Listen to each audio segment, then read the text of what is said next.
ऐतिहासिक शाहूनगरीमध्ये यावर्षी शाही सीमोल्लंघन सोहळा विशेष बैठकीत सोहळ्याच्या आयोजनाबद्दल चर्चा।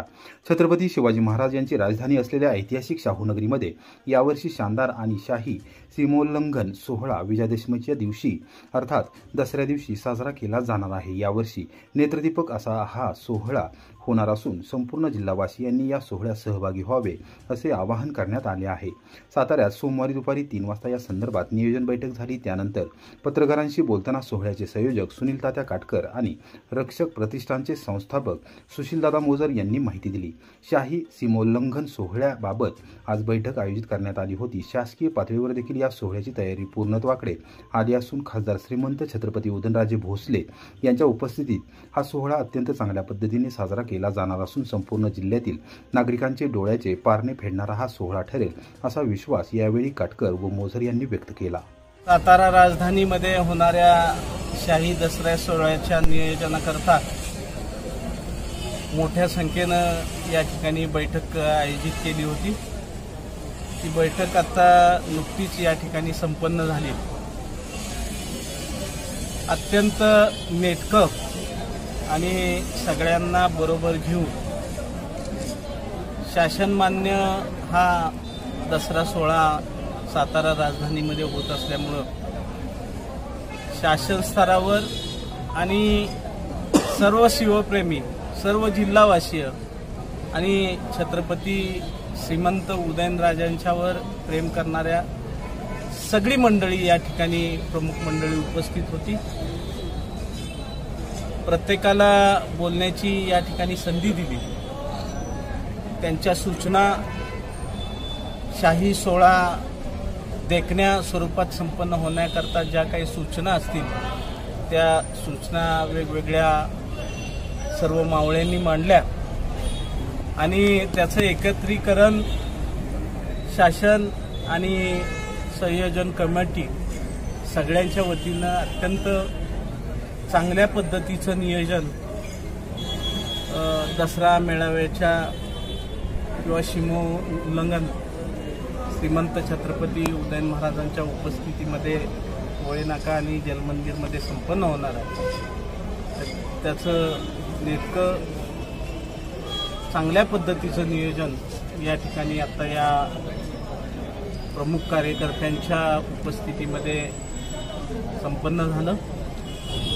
तरी शाही मिरवणुकीमध्ये दसऱ्या दिवशी मोठ्या संख्येनं पारंपरिक पोशाखामध्ये पेटे वगैरे घालून त्या ठिकाणी सर्वांनी सहभागी व्हावं अशा पद्धतीचं मी आपल्या सर्वांना उदयनराजे मित्रसमूह सर्व शिवप्रेमी सर्व सातारा जिल्हावासियांच्या वतीने करतो।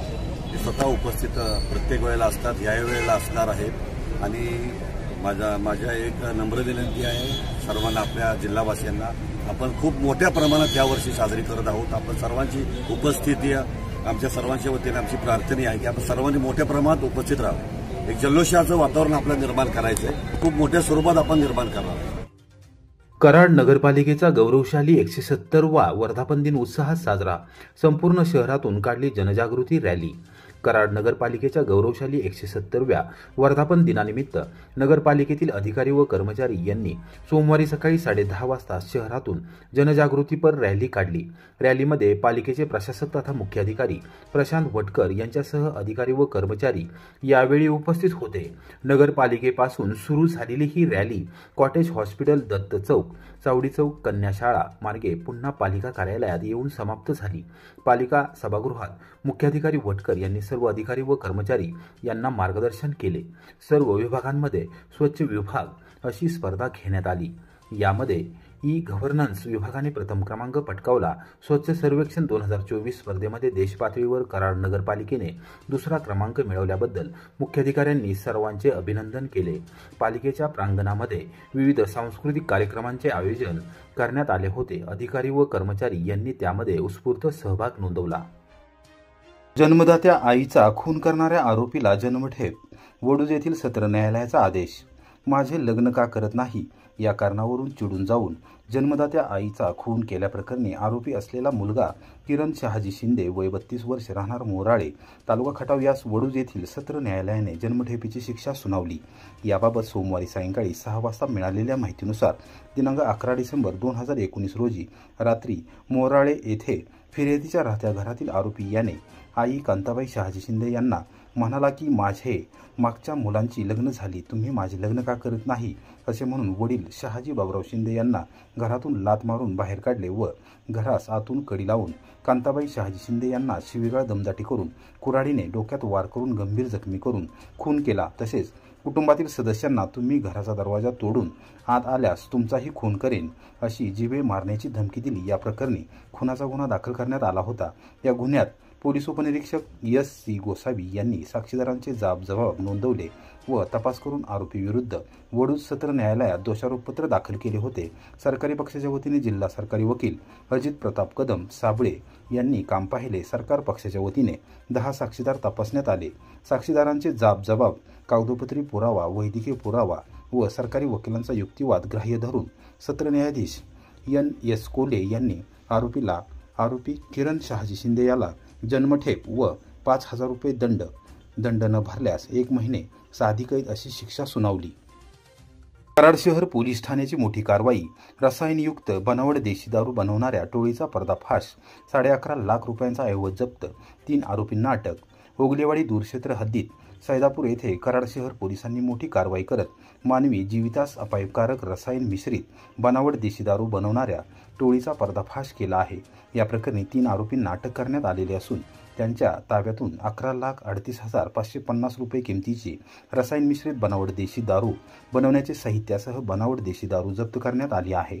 वरिष्ठ शहर पोलीस निरीक्षक राजू तहसीलदार यांनी सोमवारी सायंकाळी 7 वाजता पत्रकारांना याबाबत माहिती दिली।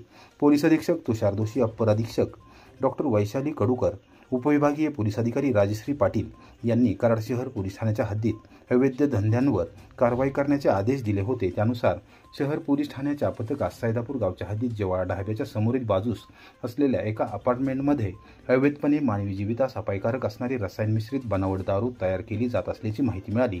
बनावट दारू ही पांढऱ्या रंगाच्या स्कॉर्पिओ जीप आणि मारुती कारमधून घेऊन जाणार असल्याचे समजल्यानंतर त्यांनी तातडीने कारवाई केली। सहाय्यक पोलीस निरीक्षक राजेश माळी यांच्या नेतृत्वाखालील पथकाने मयूर कृष्णदेव कदम राहणार करवडी, तालुका कराड, विजय शिवाजी निगडे राहणार शिरवळ, मंदार कृष्णदेव कदम यांना ताब्यात घेण्यात आले। त्यांनी रसायन मिश्रित बनावट टँगो पंच देशी दारू बनवत असल्याची कबुली दिली आहे। या फ्लॅटची पाहणी केली असता बॉटलिंग मशीन येथे आढळून आले। गाडी चालवण्याच्या कारणावरून एकाला बेदम मारहाण, लोणंद पोलिसांनी कारवाई करत दोघांना घेतले ताब्यात। सासवड तरडगाव रस्त्यालगत मधनेवस्ती येथे पारधी समाजातील नागेश रमेश भोसले वय 26 व त्याच्या कुटुंबियांवर लाकडी दांडक्याने जीवघेणा हल्ला केल्याची घटना घडली। ही घटना शनिवार दिनांक 13 सप्टेंबर रोजी सायंकाळी 6:30 वाजण्याच्या सुमारास घडली। लोणंद पोलिसांनी तातडीने कारवाई करत दोघांना अटक केली आहे। लोणंद पोलीस ठाण्यातून सोमवारी दुपारी 3 वाजता मिळालेल्या माहितीनुसार फिर्यादी नागेश भोसले यांनी फिर्याद दिली आहे।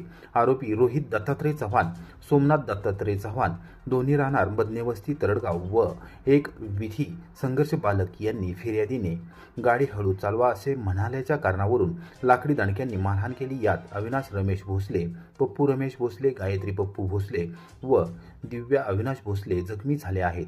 तसेच शिवीगाळ दमदाटी करत जीव घेण्याची धमकी देण्यात आली। या प्रकरणी गुन्हा दाखल करण्यात आला आहे। चव्हाण बंधू यांना अटक करण्यात आली असून विधी संघर्ष बालकास त्याच्या पालकांच्या ताब्यात देण्यात आले आहे। गुन्ह्याचा तपास उपविभागीय पोलीस अधिकारी रणजित सावंत यांच्या मार्गदर्शनाखाली सहाय्यक पोलीस निरीक्षक सुशील भोसले करत आहेत।